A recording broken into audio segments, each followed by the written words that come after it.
I el ple de Rodalies? Vaig seguir una mica, no amb tots els detalls, però el vaig seguir prou com per poder-ne parlar una estona, si voleu. L'ha convençut l'explicació que va sentir del president Illa, de la consellera Paneque? Mira, jo crec que la qüestió fonamental és la següent. El servei de Rodalies i de trens de mitja distància no funciona. És un desastre, és una veritable catàstrofe, és una vergonya. Aquest país no s'ho mereix, els usuaris del tren no s'ho mereixen. Aquesta és la primera obvietat. La segona obvietat és que això ha de canviar, i ha de canviar de manera dràstica. I per canviar-ho estem convençuts que el millor que ens pot passar és que Catalunya tingui totes les competències, totes les responsabilitats, tots els recursos. I, per tant, quan abans i millor i més ampli sigui el traspàs d'aquestes competències, d'aquests recursos i d'aquestes responsabilitats, doncs millor.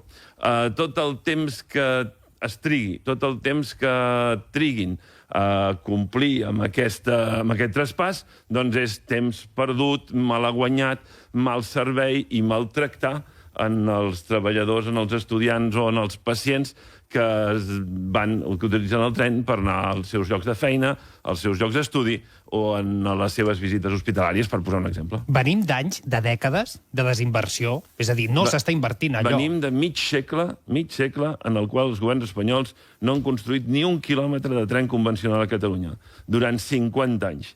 I fa 50 anys la població de Catalunya era, no diré la meitat, però 4 milions i pico, sí. No gaire menys que la meitat, diguem-ne. Per tant, és evident que si amb 50 anys de població doble i, en canvi, el servei de tren convencional que ofereix l'Estat no creix ni un quilòmetre, és evident que el sistema no aguanta. I si, a més, no s'han fet les obres de renovació de vies catenàries, senyalització, trens, etc., doncs és evident que encara funciona menys.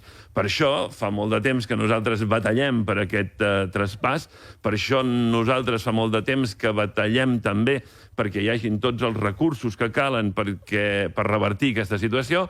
Estem convençuts que aquesta és la solució i insistirem. Ja entenem que hi ha gent que no vol que canviï res, que tot ja li està bé. I a qui li sembla bé Rodalies? Si algú no es deixa ara la pell per arreglar aquesta qüestió, és que ja li deu estar prou bé. I hi ha uns altres que creuen que l'única manera de solucionar-ho és cridar molt. Bueno, doncs, escolti, ni deixar-ho com està, ni posar-se a cridar, sinó posar-se a treballar i buscar complicitats i buscar aliances, que és el que oferim cada dia. No és que nosaltres vulguem tenir una solució i només tenir-la nosaltres mateixos i no compartir-la amb ningú.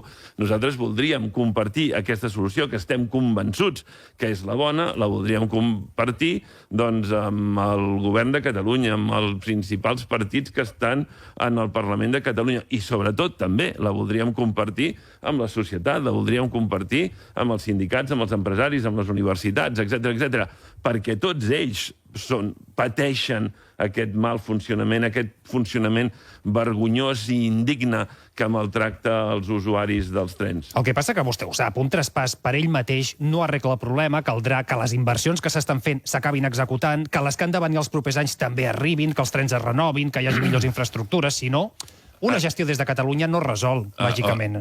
Estic totalment d'acord i, de fet, acabo de dir, diguem-ne. És a dir, cal el traspàs de les competències i de les responsabilitats, però també cal el traspàs dels recursos, evidentment.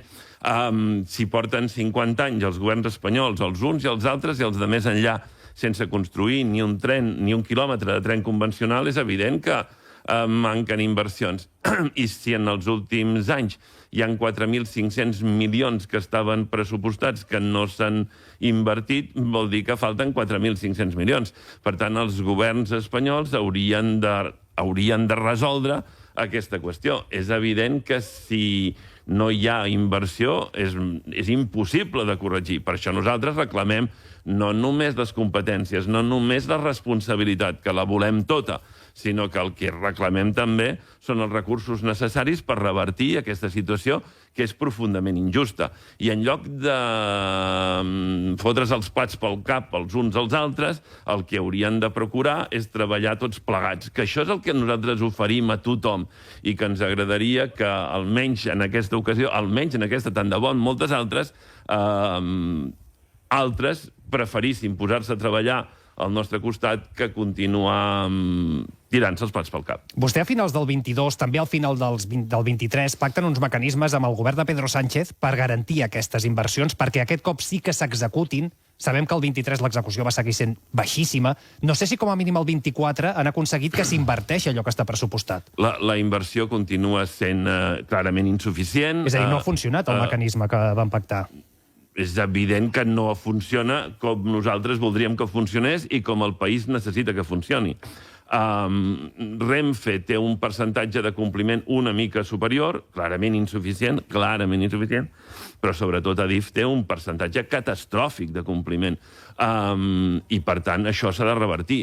I si els responsables d'Adif no ho saben revertir, doncs el que han de fer, o els de Renfe, o qui sigui, doncs el que han de fer és apartar-se i deixar que s'hi posi algú que tingui prou voluntat i prou força i prou criteri i prou entusiasme com per fer-ho complir, i això s'hi val pels uns, pels altres i pels de més enllà. És a dir, hi ha hagut ministres de transport espanyols que eren catalans i tampoc no ha servit per revertir aquesta situació. Ni s'ha revertit amb el Josep Borrell, ni s'ha revertit amb la Raquel Sánchez, malgrat que fos alcaldessa d'una ciutat metropolitana com Gavà i que hauria de conèixer tant com el que més la situació catastròfica que viuen els trens, i tampoc no ho han revertit.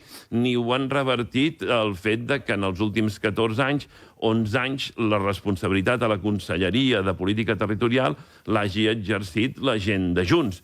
No ho van fer prou bé? Doncs és evident que no s'ha fet prou bé, perquè si després d'exercir la competència 11 anys dels últims 14 la situació és la que és evident que no s'ha fet prou bé. I vostès? Però nosaltres fem tot el que podem i segur que falten moltes coses. Per això, conscients de que això no es soluciona amb l'esforç individual de ningú, sinó que s'ha de solucionar amb un esforç col·lectiu, tornem a reiterar el nostre oferiment de fer-ho conjuntament amb tots aquells que vulguin ajudar, de fer-ho al costat del Partit Socialista i de Junts i dels Comuns i de la CUP i dels de, no sé, amb qui sigui, i sobretot també de fer-ho al costat de la societat. I entenem que els sindicats, de la mateixa manera que se senten interpel·lats a defensar els drets laborals dels treballadors de Renfe i d'Adif i que es preocupen per garantir la seva mobilitat, cosa que nosaltres celebrem perquè ningú està tan a favor dels drets laborals dels treballadors com nosaltres, com Esquerra Republicana, però al mateix temps també tenen l'obligació, els sindicats, com tothom, de defensar el dret del conjunt dels treballadors que són usuaris dels trens. I, per tant, escolti, aquí tothom s'ha de remengar i tothom ha d'ajudar i tothom ha d'entendre que això no es soluciona amb una declaració ni amb una entrevista de ràdio. Tant de bo es solucionés amb una entrevista de ràdio. Tant de bo, després d'aquesta entrevista, en un mitjà tan important com el vostre, els trens funcionessin. Però no passarà. Ja, seria fantàstic. Però no passarà. Per tant, com que no passarà, més val que ens hi posem tots alhora, diguem-ne, i que treballem tots alhora. I insisteixo, que deixem d'utilitzar els trens, en aquest cas, o qualsevol altra cosa, com una arma llancívola que utilitzes per burxar i per posar el dit a l'ull en el del costat i ens posem a treballar pel bé d'aquest país i d'aquesta societat. Aquesta és la nostra proposta, és una proposta que fem amb tota la convicció del món, sabent que mai no és fàcil del tot, perquè, escolti, hi ha propensions molt marcades a posar el dit a l'ull al del costat, però les hem de superar, aquestes propensions, aquestes temptacions. Hi ha coses molt més importants que posar el dit a l'ull en el que tens al costat. Vostès també ho fan, que hi vaig seguir el debat, vaig seguir el Rufián l'altre dia al Congrés, i li deien a Junts, és que vostès estan col·locant gent al Consell d'Administració de Renfe, potser que dimiteixin, no? Que té raó, diguem-ne, estan col·locant gent al Consell d'Administració de Renfe mentre es rondinen contra Renfe i van veure que no tenen res a veure amb Renfe, però en canvi tenen gent en el Consell d'Administració. Bueno, és una obvietat. És una obvietat que se la podria estalviar. Segurament se la podria estalviar. Ara, el fet de que se l'estalviés no canviaria la situació. No pel fet de que el Gabriel Rufián deixi de dir-ho, deixi de dir aquestes veritats, que ho són, les coses es solucionaran. Per tant, escolti, jo estic tot absolutament disposat a intentar entendre'ns en tothom, en tornar a estendre la mà, com tantes altres vegades, a tothom. Ho vam fer recentment en el Congrés d'Esquerra Republicana, en la qual ens vam adreçar als sindicats i als empresaris i a tothom, i a les universitats i a les entitats del tercer sector. I a més, en concret, jo em vaig adreçar personalment al meu amic Jordi Turull, i ho vaig dir així. Jo crec que aquest és el camí de construir un projecte col·lectiu. Catalunya necessita aquest projecte col·lectiu. Catalunya només se'n sortirà si som molts els que empenyem en la mateixa direcció, si som molts els que ens arremanguem, si som molts els que prioritzem la col·laboració i no el retret i l'enfrontament. I ja sabem que hi ha altres formacions polítiques o altres persones que excel·leixen en el retret. I si volen, els hi regalem un premi o una copa o una medalla o el que necessitin per satisfer la seva necessitat de demostrar que són molt bons fent retrets. Però un cop els haguem donat aquesta copa al retret, diguem-ne, sobretot que es posin a treballar d'una vegada, perquè és que si no, no ens en sortirem, i aquest país necessita sortir-se'n, i aquest país se'n pot sortir, i aquest país ha de tenir l'esperança que se'n sortirà, i els que hem d'intentar gestionar com els defectes es tornen virtuts i com les pors es tornen esperances, som nosaltres, i en molts casos ho hem fet molt bé, i tenim uns ferrocarrils de la Generalitat de Catalunya que funcionen molt bé, i jo tinc la sort de ser de Sant Vicenç dels Horts, és una sort reservada a no molta gent, diguem-ne, perquè som uns 30.000, però escolti, ja els trens van molt bé, cosa que demostra que a Catalunya no hi ha una maledicció bíblica contra els trens, sinó que hi ha qui ho fa bé i qui no ho fa bé. Els ferrocarrils de la Generalitat de Catalunya afortunadament ho fan bé, segur que amb l'esforç de molta gent. També és més fàcil la xarxa ferroviària de ferrocarrils. També és més... Bueno, és més senzilla, no té la complexitat de Rodalies. Tot i així, Déu-n'hi-do, perquè la línia de la Noia a Llobregat, la línia dels Vallesos, etc., Déu-n'hi-do. I la freqüència de pas és altíssima, cosa que és fantàstic. I això és el que tot el país té dret a tenir, tot el país té dret a gaudir d'un servei de qualitat, perquè en aquest servei de qualitat no només hi ha el benestar, que ja seria moltíssim això, no només hi ha el benestar emocional dels usuaris, sinó que hi ha una bona part de la nostra competitivitat econòmica. És a dir, no pot ser que els nostres treballadors i treballadores arribin sistemàticament en els seus llocs de feina. I això no perjudica només el treballador o la treballadora que és usuari de Renfe i que arriba tard, sinó que perjudica el nostre teixit empresarial, perjudica el nostre teixit productiu. I, per tant, és una batalla en la qual empresaris i treballadors han d'estar units, en el qual universitats i estudiants han d'estar units, en el qual hospitals i pacients dels hospitals que van amb tren a la visita mèdica han d'estar units. Aquí hem de ser-hi tots. I si no, és molt difícil, molt difícil. Pel que fa al traspàs, abans ho citava vostè, els sindicats no ho acaben de veure, vostès van dir, el traspàs no serà a través d'una filial, finalment ho accepten, diuen, serà per 2 anys. Li he de dir que va venir aquí la consellera Paneque, li vam preguntar del dret i del revés si això era així, si és un acord temporal de 2 anys. No va dir que no, però no va dir que sí en cap moment. Que no sé si li preocupa això. No, l'únic que em preocupa és la gent i el benestar de la gent, diguem-ne. Llavors, escolti una cosa. És compatible que les decisions es prenguin a Catalunya, que els recursos es gestionin des de Catalunya amb el fet de garantir els drets laborals dels treballadors? Sí, és compatible. No només 2 anys? Escolti... És a dir, el quart any, per exemple, seguiran cobrant 58.000 euros de mitjana els maquinistes, es podran moure a Astúries, es podran prejubilar als 62 anys... Jo estic segur que una cosa és compatible amb l'altra. Per què no hauria de ser compatible? Per què no hauria de ser compatible? Ells creuen que no. Ja, doncs, escolti, que s'asseguin amb nosaltres, que estic segur que els podem convèncer. I si, escolti, si ells hi veuen una dificultat, que ens expliquin tant com puguin. Jo m'he ofert 1000 vegades. Estic convençut que ningú defensarà tant els drets dels treballadors, en aquest cas dels treballadors de Renfe, com nosaltres. Ningú els defensarà tant. Ningú tant com nosaltres. I nosaltres volem que tinguin tots els seus drets garantits, perquè volem que tots els treballadors i treballadores d'aquest país tinguin els seus drets garantits. I estem convençuts que això ha de ser compatible, això pot ser compatible i ha de ser compatible amb el fet de que les decisions sobre les inversions, sobre la renovació de les vies, de la catenària, de la senyalització, dels vagons i de les locomotores, dels convois, de tot, es prengui des de Catalunya, perquè estem convençuts que les prendrem millor. Entre altres coses, perquè si hi ha alguna cosa que és evident és que quan es prenen des d'Adif i des de Renfe, doncs no funciona. I així portem moltes dècades i no cal gastar-ne gaires més. De fet, seria ideal no gastar-ne cap més. De fet, seria ideal no malgastar ni un sol any més. Però això no ha estat possible ara. Per què hauria de ser-ho en 2 anys? El que no ha estat possible? Posar-se d'acord amb... Que fos una empresa que pengés exclusivament de la Generalitat de Catalunya, que no fos una filial de Renfe. Jo estic segur que es pot trobar la solució. Però ara no l'han trobat, perquè en 2 anys sí. Doncs perquè estic segur que es pot trobar ara. I, per tant, com no s'ha de trobar en un any... Però han acordat 2 anys de carència, per entendre'ns. Entenc que no deu ser tan fàcil si han acordat 2 anys, no un mes, no 2, no 3, no 4, 2 anys. Jo entenc que els treballadors pateixin per la seva mobilitat. Ho entenc. No només ho entenc, sinó que comparteixo doncs, la seva preocupació. No només l'entenc, sinó que la comparteixo. Ara també estic segur que, si hi ha voluntat, s'ha de trobar una solució, s'ha de trobar una via per conveniar, s'ha de trobar una via per garantir el manteniment d'aquests drets, sigui quina sigui la fórmula jurídica.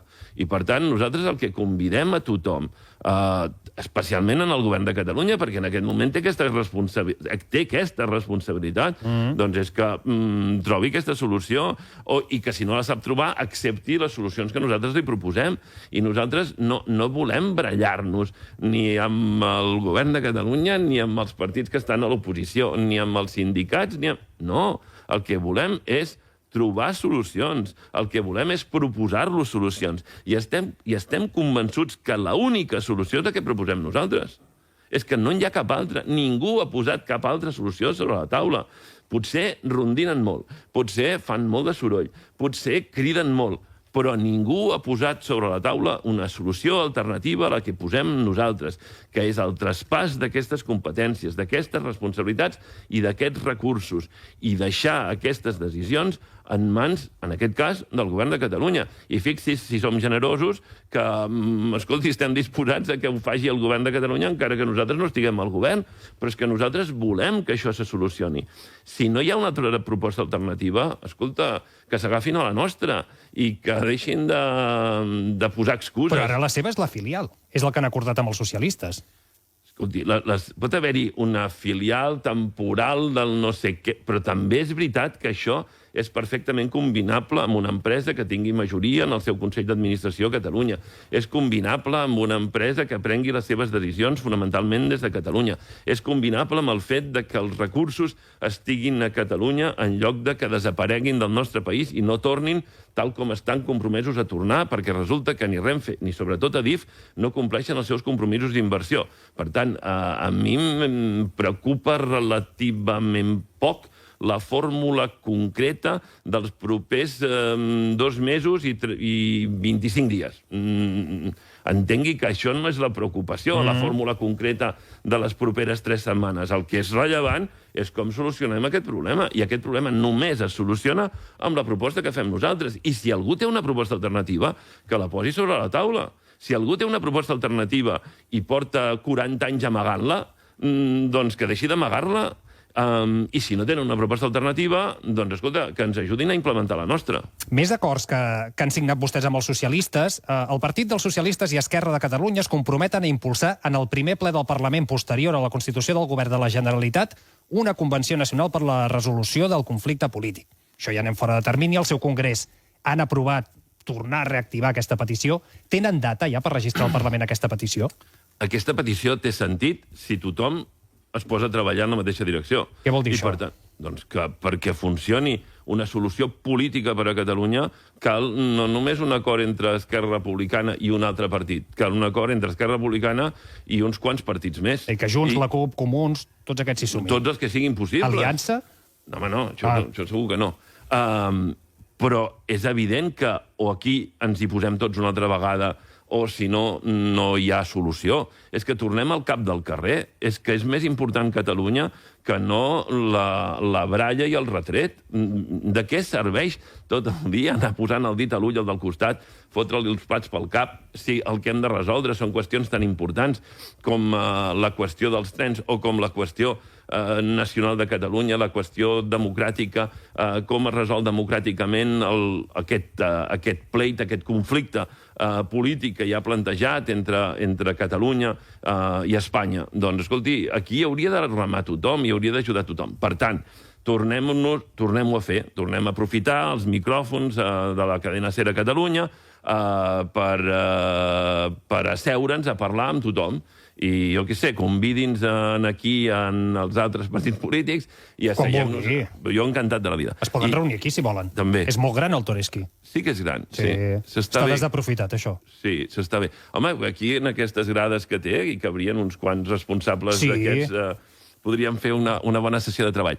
No, sincerament, o ens posem tots a treballar de veritat, o si l'únic que fem és posar pals a les rodes a les propostes que fan els altres sense portar cap proposta alternativa, és impossible. Però és que això és així, no només en termes de solució política del conflicte o en termes de tren, és així en termes d'energia, és en termes de model productiu, és en termes de com mantenim el teixit industrial del nostre país, que és clau perquè els treballadors i treballadores tinguin uns llocs de feina dignes i estables. Com resolem les qüestions vinculades a l'habitatge i entendre que és impossible resoldre l'habitatge sense resoldre el transport, sense resoldre els trens, i entendre que és impossible resoldre aquestes coses sense resoldre els sous dels treballadors d'aquest país, tot va lligat. I no hi ha una solució específica i concreta per una sola cosa sense resoldre totes les altres. Per tant, posem-nos-hi. I aquest país ha fet coses extraordinàries al llarg de la seva història, i sovint les ha fet amb molt pocs recursos i amb molt poques eines.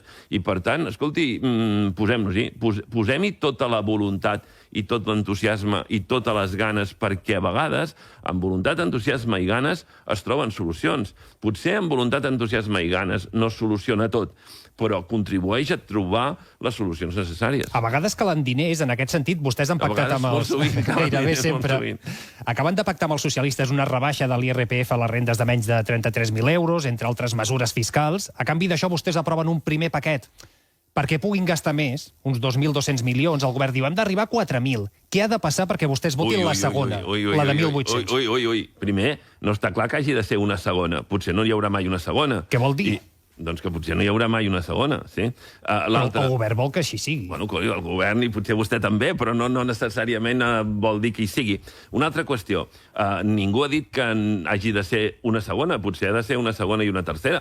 Fraccionar aquests 1.800, No ho sabem, diguem-ne, dependrà... Però a vostè els agradaria. Nosaltres el que volem és que el país vagi bé. Per això calen 1.800 extra, no? Calma. Deixi-m'ho explicar, perquè crec que és rellevant.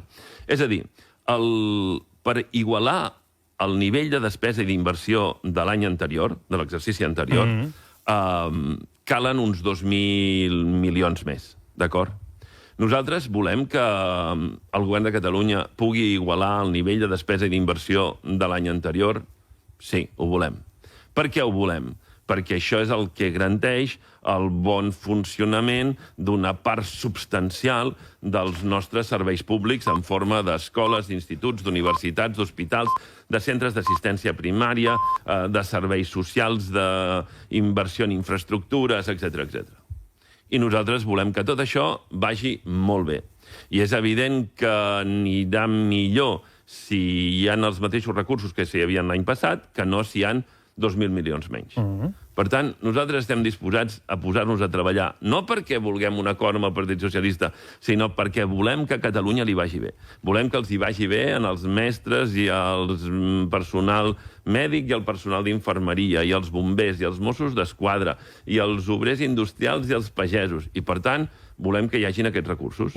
I volem discutir també de quina manera aquests recursos es posen allà on és més prioritari, etc. Perquè és evident que no sempre coincidim, a vegades ni per casualitat, amb les prioritzacions que fa el Partit Socialista.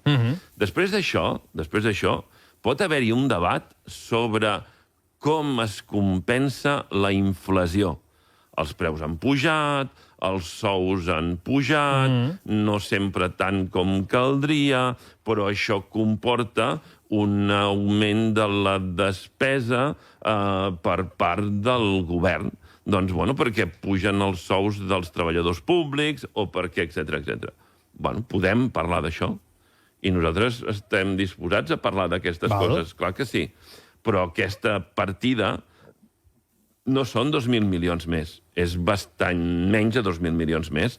Per tant, aquí hi ha un àmbit en el qual podem arribar a discutir, de veure com es fa, de veure quina és la millor manera de fer-ho. Clar que podem discutir, però en tot cas el Partit Socialista haurà de fer, el govern de Catalunya en aquest cas, haurà de fer una bona proposta sobre això, perquè si fa una mala proposta és evident que no pot tenir el nostre suport. Però nosaltres volem que el país se'n surti. Per tant, escolti, disposats a parlar-ne. Tant de bo hi hagués molta gent disposada a parlar-ne. Tant de bo estessin disposats a seure's a parlar d'això també amb els agents econòmics i socials. Tant de bo també escoltéssim en els sindicats i en els empresaris i en els autònoms i en els botiguers i en els transportistes, perquè segur que tenen moltes coses a dir. I, per tant, nosaltres fem aquest exercici cada dia. Cada dia intentem parlar amb els agents econòmics i socials per conèixer quines són les seves necessitats, per conèixer quines són les seves prioritats, per veure de quina manera podem ajudar a les nostres universitats o als nostres centres de recerca o a tants altres, d'acord?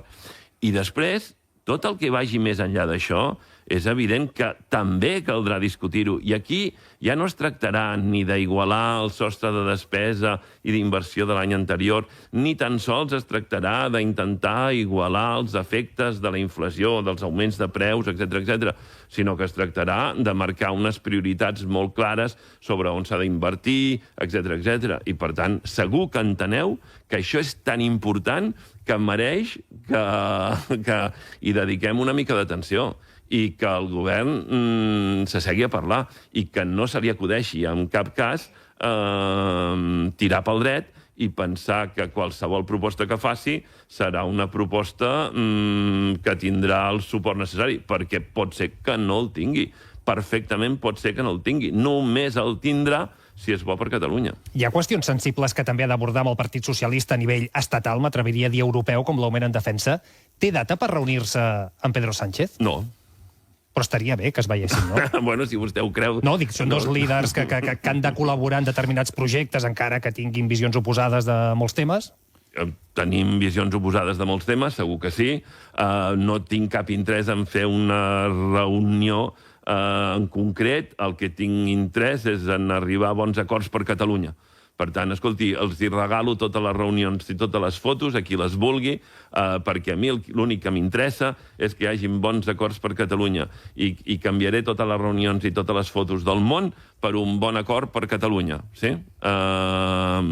Si algú altre prioritza les reunions, les fotos o els tuits o el que li doni la gana, és la seva decisió i ja està. Però nosaltres no. Nosaltres estem aquí per arribar a bons acords per Catalunya. I aquests bons acords estem disposats a arribar-hi amb el Partit Socialista, amb Junts, amb la CUP, amb els comuns, amb els sindicats i amb els empresaris i amb gairebé tothom, diguem-ne.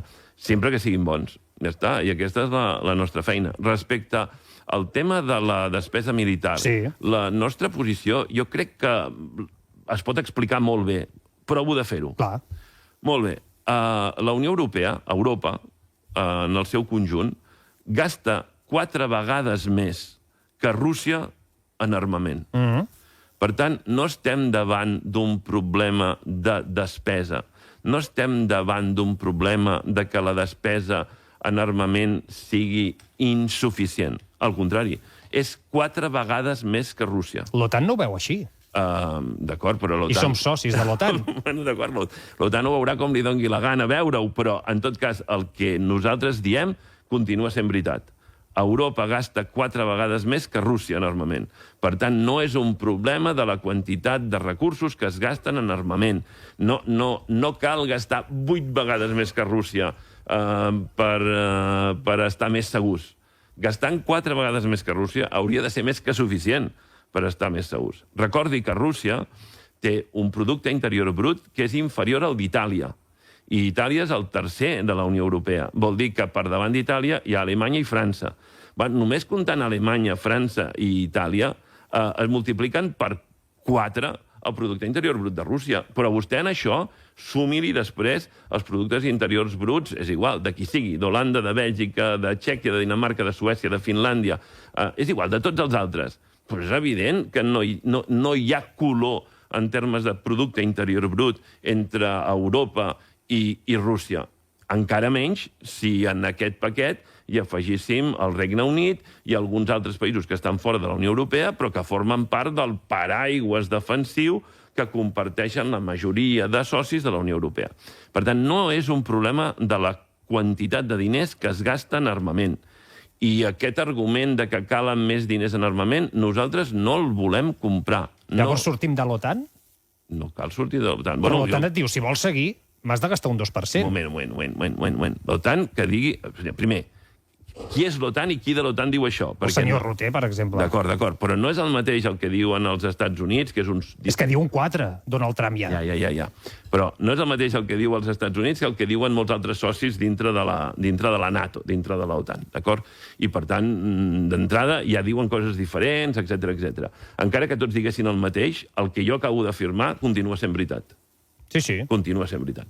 Per tant, escolta, que diguin el que vulguin, només faltaria. Sí, home, però és com si jo li dic Esquerra Republicana ho pintem de blau, i vostè em diu no.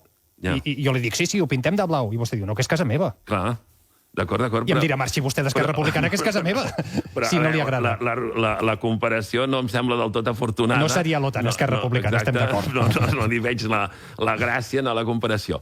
Escolti, si gastem 4 vegades més que Rússia, no cal gastar 8 vegades més, ja està. Jo crec que això no hi ha res a discutir sobre això. I si algú vol gastar-se més diners, doncs que prengui la decisió que vulgui, però és evident que no la prendrà amb el suport d'Esquerra Republicana. Ja està. Per què? Perquè hi ha moltes altres prioritats. Perquè la defensa d'Europa no es fa només amb avions i tancs. Per cert, la superioritat aèria d'Europa sobre Rússia és avassegadora, diguem-ne, sinó que la defensa d'Europa també es fa en la defensa de la democràcia, de l'estat del benestar, dels drets socials, dels drets laborals. Això també forma part de la defensa d'Europa. I una altra qüestió que em sembla important. Europa és el primer mercat consumidor del món. Encara ara és el primer mercat consumidor del món. Hi ha una força que Europa pot exercir amb una certa facilitat, que és obrir i tancar el seu mercat. I Europa ha de saber fer servir aquestes eines. I ha de ser prou valenta en termes polítics com per trobar una manera d'incorporar a Ucraïna per una via ràpida dins de la Unió Europea, entre d'altres coses, perquè aquest seria un mecanisme que garantiria la seguretat d'Ucraïna a llarg termini. Seria una mena d'equivalent a allò que és l'article 5è de la NATO. Sense necessitat... Sempre s'ha dit que Europa és molt unió comercial, per tant, seria una mica això. Bueno, és una eina molt poderosa. Al final, que siguis el primer mercat consumidor del món és molt rellevant. No? Si vostè no tingués audiència, doncs segurament no tindria contracte. Per tant, que Europa sigui el primer mercat consumidor del món li dona moltes eines. Aquestes eines ha d'estar disposades a fer-les servir, també en termes polítics, i ha d'estar disposades a fer-les servir en relació a Ucraïna i ha d'estar disposades a fer-les servir en relació a Rússia.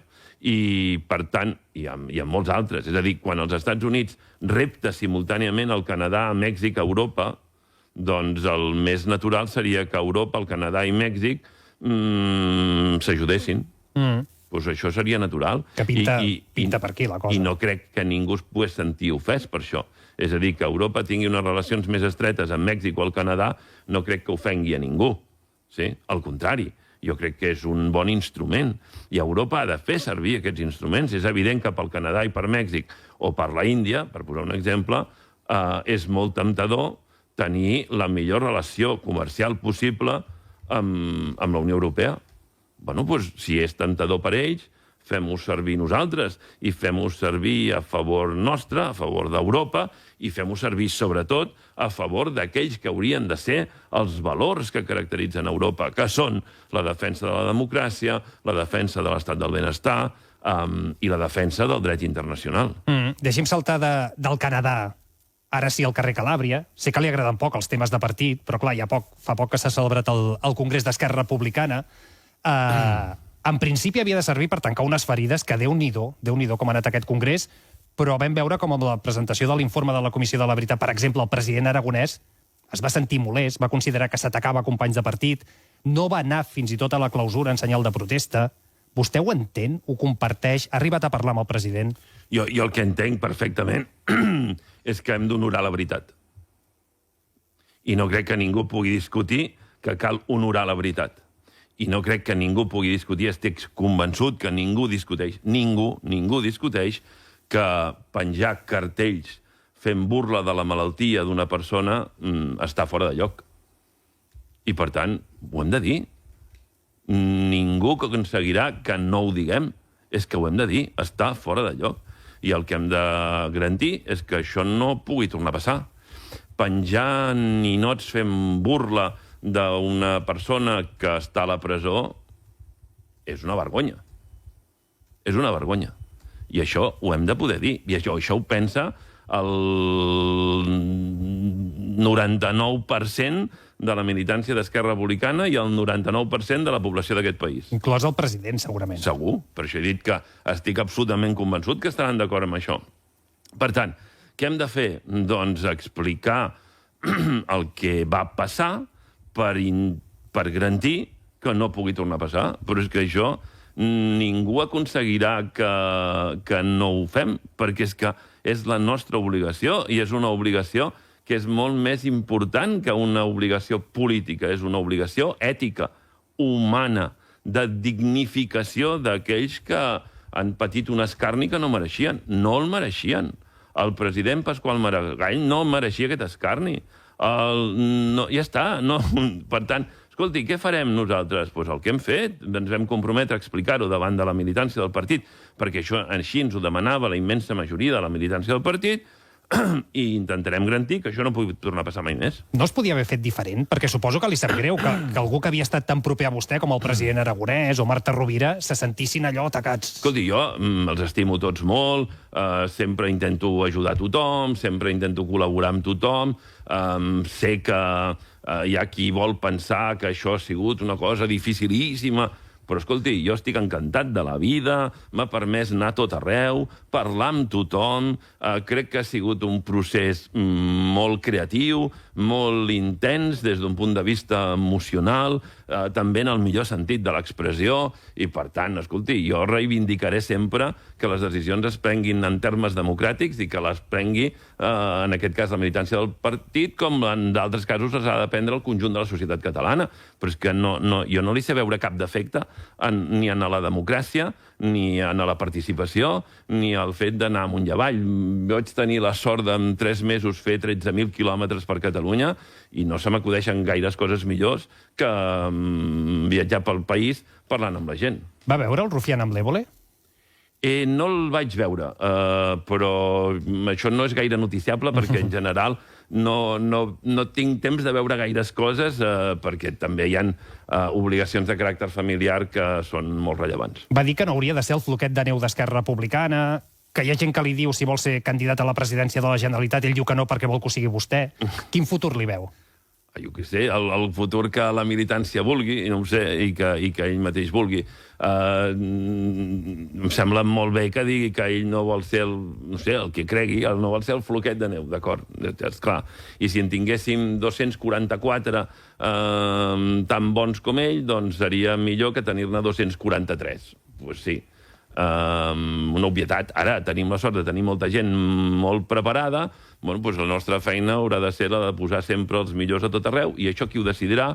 Doncs ho decidirà la militància del partit, en aquest cas. Igual que ho decidirà el conjunt de la població de Catalunya quan hi hagin unes eleccions. Doncs se'ns menja la publicitat, vostè té pressa, així que ho hem de deixar aquí, però han quedat moltes preguntes, l'emplacem quan vulgui, ja ho sap. Haurem de veure'ns més sovint. Clar, que si no se'ns acumulen els temes. Va.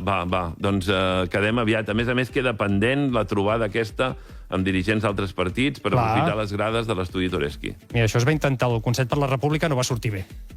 En aquest estudi ho vau fer, eh? No, una mica més lluny. D'acord. Però tampoc va sortir, no. Però potser la clau està a l'estudi Toreschi. En l'estudi Toreschi, potser aquí ho intentarem. Va. Oriol Junqueras, president d'Esquerra Republicana, gràcies com sempre. Que vagi bé, fem una petita pausa, ens hi posem a la tornada.